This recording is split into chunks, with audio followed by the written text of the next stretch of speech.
everyone, welcome to our garden. It's time to get busy and prune these raspberries. Interestingly enough, I looked at my Lee Valley 10-year garden journal, and this is the exact day that we pruned them last year. So I had hoped to get out here weeks ago and get them done earlier than this, but we've had such a heat wave going on here that didn't work out. So today's the day that it's cooled down a little bit, sun's shining, but it's not quite as hot as it has been. So we're gonna get busy and start pruning these raspberries and show you how we do it. First thing you should be aware is that raspberries have a thorny stalk. And so you need to be wearing gloves and a small pair of hand pruners. And you should also have some loppers. It'll save you bending over when you can reach in and trim them from the bottom. Also, long sleeve shirt and pants is a good idea if you're really into the bushes and stuff, as long as it's not too hot, which it isn't today. So anyways, let's get started. Another good thing to have would be kneeling pads to kneel on down here. And under here you can see quite the difference at this time of the year between the stalks that bear fruit this year and the ones that have come up for next year's fruiting, that still have the nice green leaves, and the ones that are the old stalks are here. If you wait till later in the year, or in the spring as some people wait to do, then you end up having a little bit more difficult time trying to figure out which stalks to cut out. But here you can definitely see what's green and what's brown. And so all the ones that are brown, we're gonna cut off about, as close to the bottom as we can, within an inch of the base. Right in here, like this. And this is where, if I was standing up, I would be reaching down with my big loppers.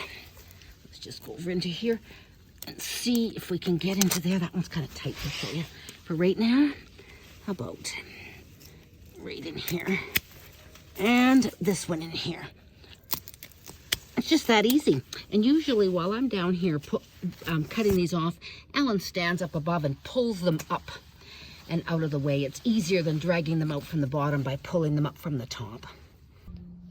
Okay, we've already filled one tarp, and we're going to start filling a second one. So far, we have this area pretty trimmed out of this year's fruit-bearing vines. And for our second tarp load, we will move on to this section where you can see which ones were this year's that bore fruit, and then the bright green leaves that are still left are the ones that are going to bear fruit next year. Just to be clear, these are June-bearing raspberries. Ever-bearing raspberries are pruned totally differently, and I don't have any ever-bearing raspberries, but I certainly know how to prune June-bearing ones. To keep these raspberries tied back to the fence, we have two different heights of this yellow rope, and to make it easier pulling them out, we've released the top one back so we can pull out all these old canes easier. We still have the bottom one, which we'll probably have to loosen off before we're done, to pull back all the new canes behind the rope to keep them nice and upright over the winter so they don't get all broken down. Okay, we took a little break. It's gotten very hot out here. It's 29 on the deck, 22 in the shade. So I've changed to some cooler clothes because I was kind of sweating. So we're gonna get busy and tackle this section, and then we'll be all finished for the day. Well, this section's all done. Didn't take us very long at all. As you can see, it's quite different with all the canes that produced berries this year gone. So tomorrow morning early, when it's not so hot, I will come out here and just weed all down in there and clean up any dead stuff and anything I can clean up. Maybe put some mulch in there for the winter. So there we go. The second load of the raspberry canes trimmed. And we're going to just pull it up onto the concrete because today's only Thursday, September the 2nd. And Saturday is brush drop off at Colwood, and we don't want to leave that tarp just sitting on the grass there for the next couple days. So we'll just pull it off to have it ready to go for the brush drop off. Good morning. Well, I've been out here for a while and I now have these raspberry canes weeded to my satisfaction. The weather has gotten much cooler. It was sunny earlier, but now it's kind of overcast. So that's good. It's cooled off nicely. Anyways, I'm going to take a little break and then ponder my next steps. Now that everything is weeded and cleaned up exactly and edged how we want it, now we have used the rope and re-tied up all of next year's cane to keep them from flopping all over in the wind and the rain and probably snow. So that's what we do. We've looped them in 2 rows of the rope and have them tied and pulled back.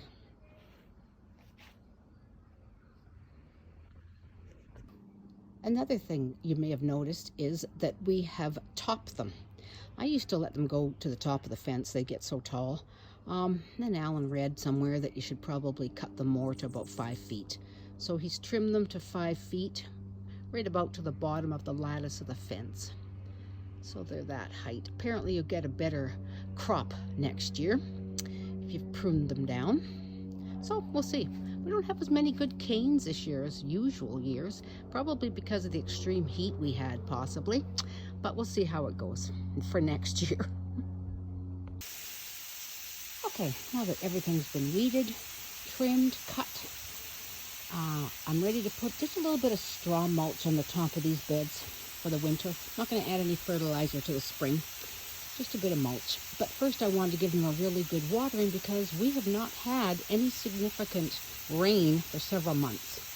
So I've got the sprinklers going here and there, spraying into there, and then there's a couple up in these beds here as well,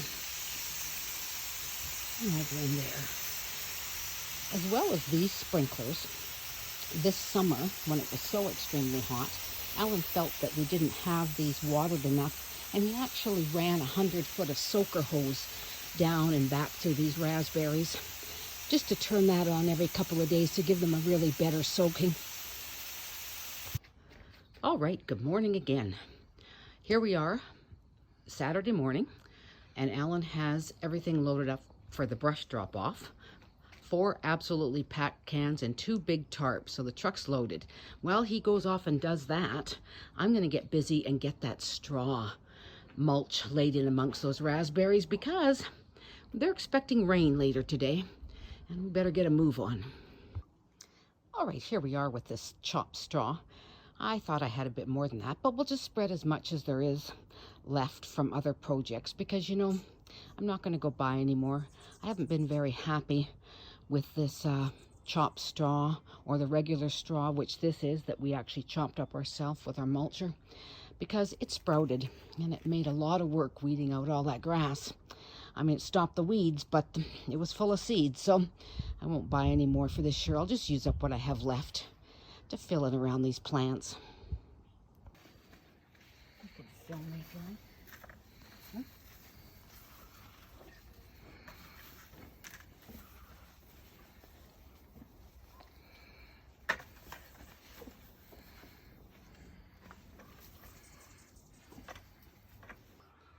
Okay, turns out that I did have enough of the straw that we chopped ourselves, mulched it, and for this area, because when Allan got home from the brush drop-off, he reminded me that I had 2 buckets of this chopped straw that we had purchased under my potting table. So that was great. So we were able to do it all. It's thick enough, and it's all put to bed for the winter. Okay, my June-bearing raspberry canes are all pruned. They're done for the year. So we're going to sign off and say goodbye. I hope you guys gain some knowledge from watching this video on how to prune your own raspberry canes. And we'll say goodbye, and you guys take care and stay safe.